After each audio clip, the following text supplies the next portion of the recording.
In a previous video, we talked about what vintage stock car racing was and the different eras of cars you can see at these events.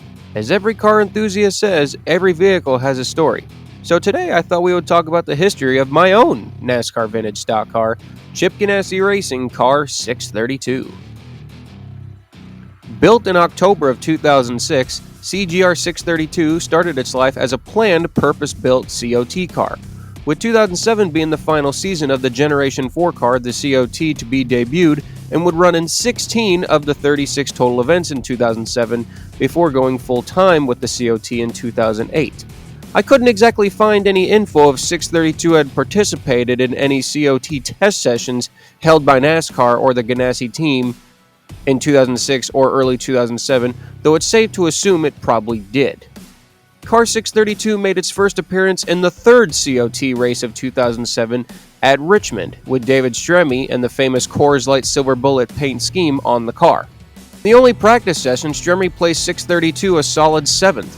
The speed, however, did not carry over to qualifying, as Stremme would qualify 632 and OK 21st on the grid. Stremme and 632 were able to make their way through the field, climbing into the top 15 within the final 150 laps of the race, keeping the car clean all day, and even making their way into the top 10, running as high as 6th at one point. However, with 97 laps to go, contact with Kasey Kahne sent them both into the wall, ending Kahne's day, and with no caution coming for a couple laps, Stremme had to pit under green, losing all of his track position.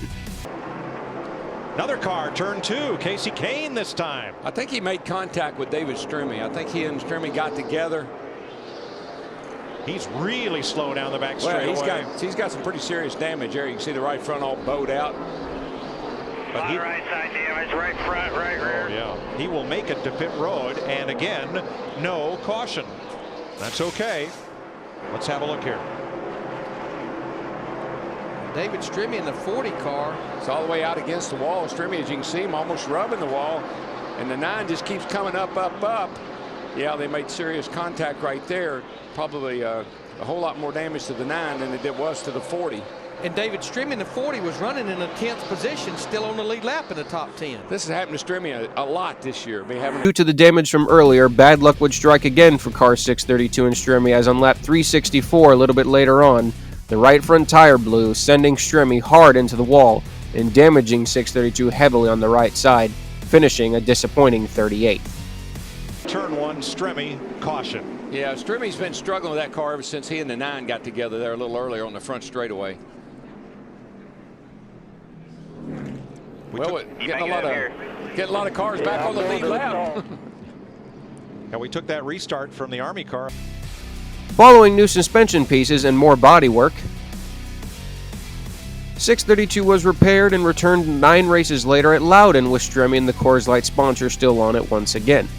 Like Richmond, 632 showed consistent speeds in the 3 practice sessions, placing 14th, 15th, and 15th once again. Consistent to Richmond, however, the speed did not really show in qualifying, as Stremme placed 632 24th on the grid. Again, consistent to Richmond, 632 and Stremme got better and better throughout the race, climbing into the top 20 within the first 100 laps and into the top 15 within the first 200 laps. However, a bad pit stop put him at the back of the field, and bad luck once again struck on lap 260, as a stack up in front of him into turn 3 caused Stremme to get hit by number 43, Bobby Labonte, and both of them spun. We have a problem at 3. Caution down. David Stremme, Bobby Labonte. Yeah. Also want to point out that Jeff Green restarted in the top 5. Apparently a 2-tire stop for Green that got him up there.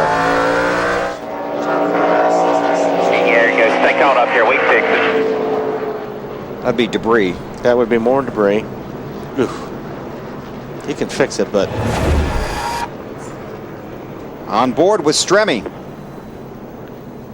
David is going to get run into. Yep. What they working about? Wow. I think that was just guys checking up, and some guys didn't check up fast enough. That's hard to say. He's already sideways in that shot. But it's hard to say who hit who. There's Carl just barely getting through it. Reed Sorensen is the lucky dog. 632 hard into the wall with the rear end first, damaging the car pretty heavily once again. The team, however, was able to tape up car 632 and Stremme, and the car was able to get back out on track, nursing it home to a 27th place finish. After Lowden, 632 had to go through more repairs. Luckily, through its 2 crashes, neither of the front or rear chassis clips had to be replaced, and just some body work was needed. However, after getting the car fixed, 632 was only used as a backup car for the remainder of the COT events outside of Talladega. The decision was made to take 632 out of race commission at the end of 2007 and transform it into a Target show car for the foreseeable future. As Target had been the primary sponsor for Ganassi for many years to this point, 632 was repainted into a Reed Sorensen number 41 car for 2008, used for driver appearances at conventions and other selected Target-related events. This would continue for car 632 into 2009, when it was rebranded into the number 42 car for Juan Pablo Montoya, and for 2010 as well. Following the 2010 season, 632 was donated by Ganassi to the Technical Center Vocational School in Spotsylvania County, Virginia. At the school, the Target livery was removed and the car was repainted into a livery designed by the school itself. 632 sat dormant and was primarily used as a display tool.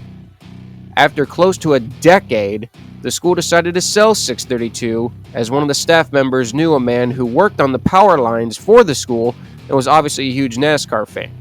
The man purchased 632 right at the same time he was moving to Florida on a new workers contract. Moving to Florida, he brought 632 with him, thinking it would be a fun surprise for his wife.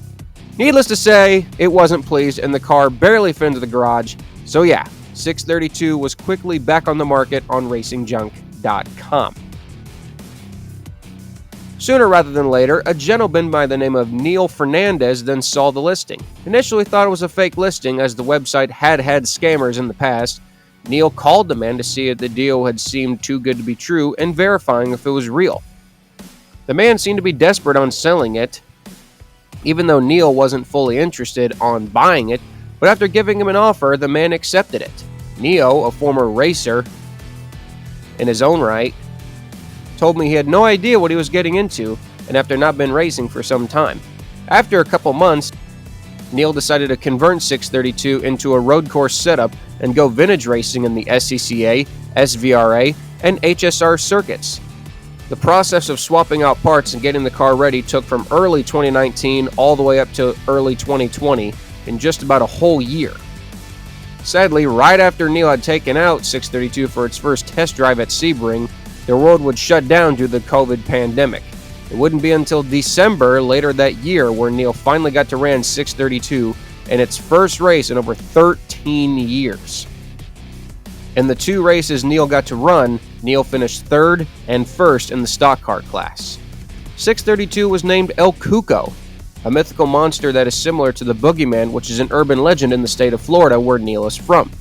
Neil right now has 2 cars, car 632 and a former Jeff Gordon Gen 6 Hendrick car.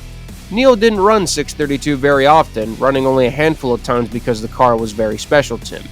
Neil ran the car at both Sebring and Daytona multiple times, capturing 3 class wins and 2 podiums. For over the past year, 632 had been quietly relisted on RacingJunk.com, and I'm not quite sure why. But Neil had put the car back up for sale, and yours truly bought it, and I'm proud to continue El Cuco's legacy going into 2025. Now we just gotta wonder, what wrap to put back on the car? The silver bullet?